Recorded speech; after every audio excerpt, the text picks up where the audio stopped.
Hey, my name's Maddie, and I've been living in my DIY Ram ProMaster for coming up on a year and a half now. Back in 2020, I'd saved up a bunch of money with the intention of going and living abroad, but after everything kind of flipped over on its head, I decided to invest all of that money into building a van.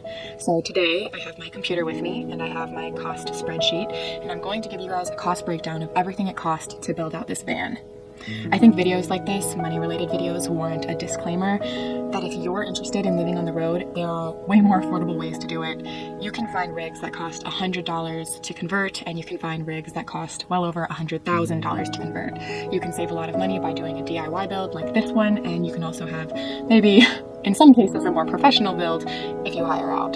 This is for those of you who are interested in having a similar build to this one, or are maybe doing it yourself, or are at least interested in having some of the similar elements that I have in this build. I've included a copy of my cost spreadsheet that I used while I was doing the build in the description box below. So if you're interested in checking that out, it has all of the links to every single product I used for the van if I didn't purchase it locally or from Home Depot or something. Grab your tea and let's get into it. The biggest ticket item by far was the van itself. Because van life is so popular and amazing and everyone wants to do it, it comes with the side effect that the market is absolutely outrageous. It was no different in 2020 when I was scouring the interwebs for hours trying to find my van. If there's a piece of advice I could give to you if you're still looking for a rig, it would be to be persistent, to be assertive, and to be willing to go out of state. After calling, I wouldn't be surprised if it was like 200 places about different postings. I finally found a used van that was within my budget that I had to fly to Seattle, Washington for. It did add a couple hundred extra dollars in gas back when gas was slightly affordable and a very cheap plane ticket to my cost, but it was worth it in the long run. After tax, title, and registration fees, in addition to the gas and the plane fare, I spent almost exactly $25,000 on my diesel van that at the time had 69,000 miles on it. I opted not to change the exterior of my van too much, and this can be one of the priciest categories if you decide to get your rig painted, or you get a roof deck, or install a bunch of windows, or pricey design elements to make your van look sleeker, or in some cases even run more smoothly. For me, this category included the one sliding bunk window I added, paint for the ladder that already came with my van, as well as a bike rack. All of this put together cost $376.14.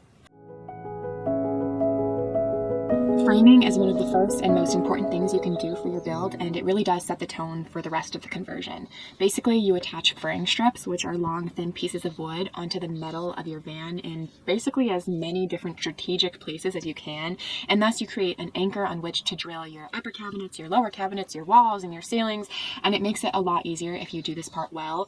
I actually feel like I didn't spend enough time in my frame strips, and I wish that I had used a higher quality wood, and because I used a lower quality wood, it was pretty cheap. I think it would have made it easier for me in the long run if I had used thicker slabs of wood. The total for this category came out to $74.97. Next up is insulation. Some people will get their vans professionally foam insulated, which I know can be pretty pricey, but is supposedly the most effective insulator. I was trying to stick to budget and opted to do it myself, and so I chose two wool insulation materials from Home Depot that were supposedly environmentally friendly, but also had fiberglass that left me itchy for days after, so I don't know, it's kind of up to you and what works best for you.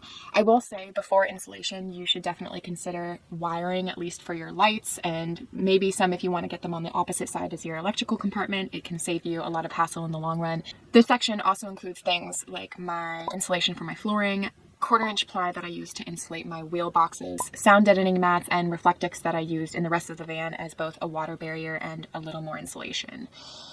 This all cost me $552.07. I feel like tools is a category that can be easily overlooked in a preliminary budget, but it's something that can really add up. If you're someone like me who had nothing to their name except for like a drill and a generic toolbox from Home Depot, I would recommend trying to find friends with tools. I got really lucky in this category. My brother had just finished renovating his house and had a garage full of every power tool I could possibly need, and so I got by just fine. I also know that a lot of people will get by just using a couple tools, investing in a circular saw and maybe a jigsaw and getting through their entire build that way. It might be a little bit more of a hassle, but it's definitely doable. And And you can also rent tools from Home Depot, but I know that this can get pretty pricey. I had to rent a staple gun for a day and it ran me like $40 just to rent it for like a few hours. So that was kind of a lot. I did end up getting a few things. I got a Craig jig kit, which I highly recommend for all of your cabinets. Super helpful. A crimper tool for my electrical and an extractor kit that I needed when my passenger seat simply would not come out. So my total came out to $80.57. Once framing and insulation are done, it's time to get to the fun stuff. Some people will install their floors after they install their cabinetry, which I think could actually be helpful in some cases if you ever need to remove flooring. And I kind of have to do that right now. But for the sake of ease at the time, I installed my flooring and my walls and my ceiling all at once before installing any of my cabinetry. I used a sticky vinyl flooring for my van that I highly regret. So if you do use my cost spreadsheet, I don't recommend sticky vinyl flooring in vans. It is not scratch resistant, and I really wish that I had used a more hardy material.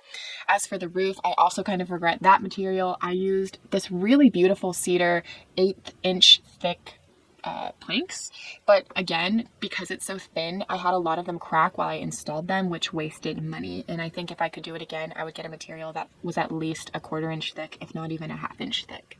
I also used 1/2 inch thick shiplap for my walls, and I would definitely use that again. It worked really well, and I think that they look really beautiful. All things considered, I think all of the materials I chose for this category were pretty pricey, and I probably could have really easily cut costs if I wanted to. That being said, the total came out to $506.68. The cabinet section is pretty self-explanatory. I used 3/4 inch ply for all of my lower cabinets, 1/2 inch ply for all of my upper cabinets, and the category also includes things like the gas struts I used on my seat benches, shelf liners so that the van stays nice and clean despite all of the various items I keep in it, cabinet latches and hinges, as well as all the drawer slides I used. The total for this category came out to $705.56. Electrical is easily one of the priciest categories of your van build, but it is directly dependent on whatever you need to power. If you're someone who needs to power a hot water heater for a shower, or you want to get real bougie and have like a TV or a microwave in your van, you're going to need a massive setup. But I've also known people who are super happy with their 100 amp hours of batteries that power some LED lights and a couple outlets. So it's really up to you and your budget and what you deem essential. I will say I'm a huge supporter of AGM batteries. A lot of people will highly recommend lithium batteries because they are more efficient and they last longer.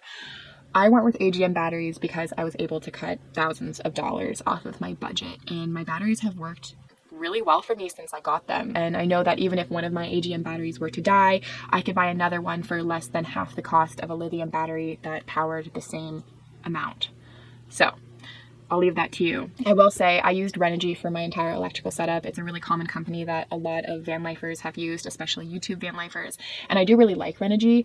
So if you go to my Excel spreadsheet, you'll see links to all of the products that I purchased.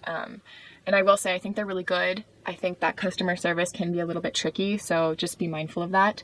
And also, if you are needing some electrical help, I highly recommend Greg Virgo and Will Prowse's YouTube channels. They virtually taught me everything I know, and they explain electrical setups in vans and RVs and such so comprehensively that my electrical setup was my favorite part of my entire build. My electrical setup came out to a whopping $3,376.45. Appliances is another pricey category depending on what you want in your van. This category for me includes my oven and stove combo, my MaxxAir fan, and my Dometic cooler style fridge. I chose extremely pricey items for all three of these things, and there's definitely an easy way to cut costs if you're looking for more affordability. The stove and oven combo was like over $550. You can easily find stoves that are less than half that. It was the bougie oven that I went for that made it cost so much. The MaxxAir fan I know is supposedly the best one on the market, but the Fantastic fan is about half the price, and a lot of van lifers do use that one as well.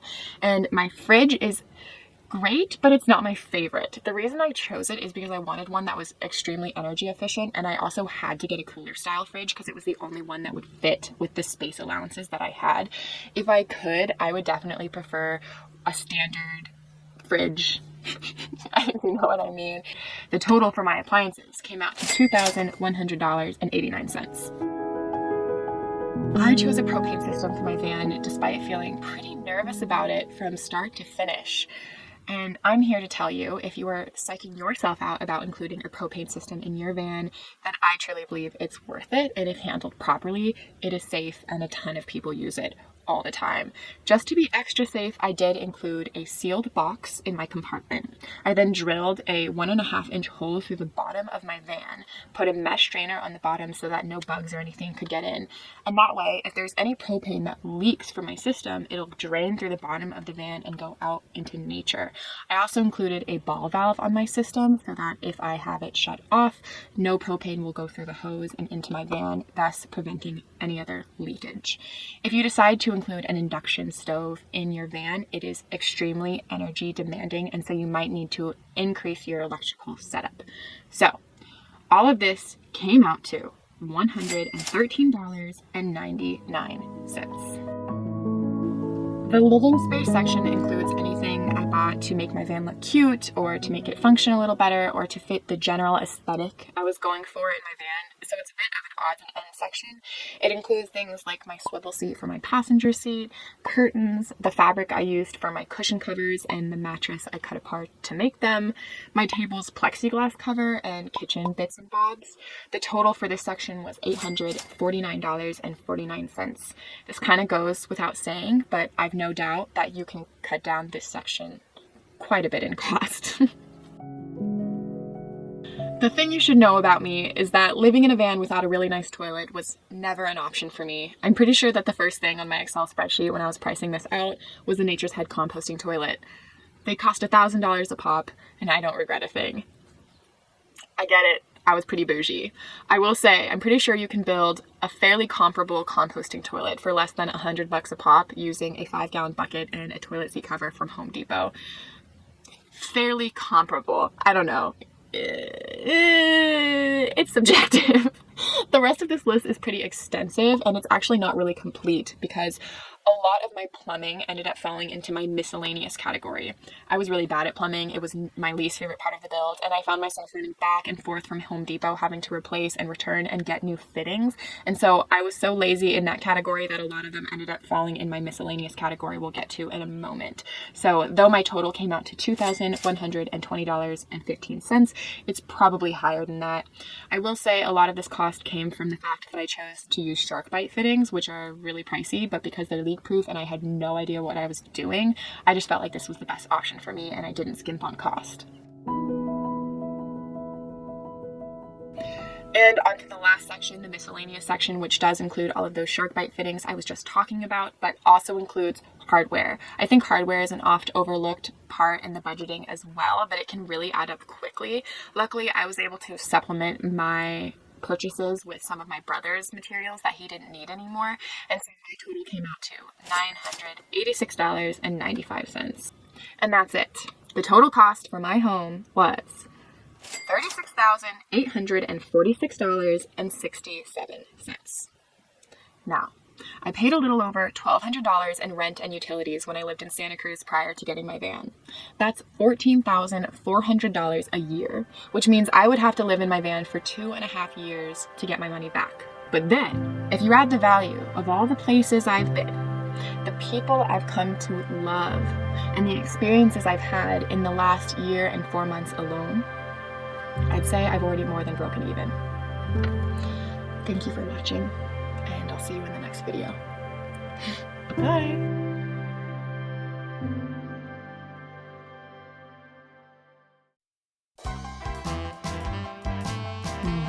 What? Is persistency a word?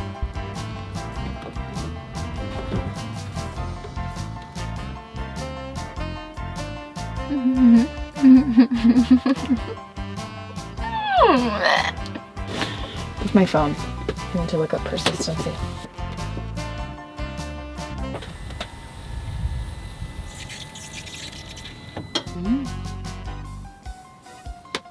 I don't think persistency is a word. Out! Out! I'm talking to the bees and telling them to leave. You are not invited.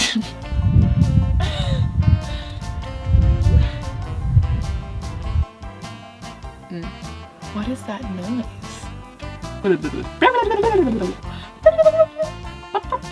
Okay.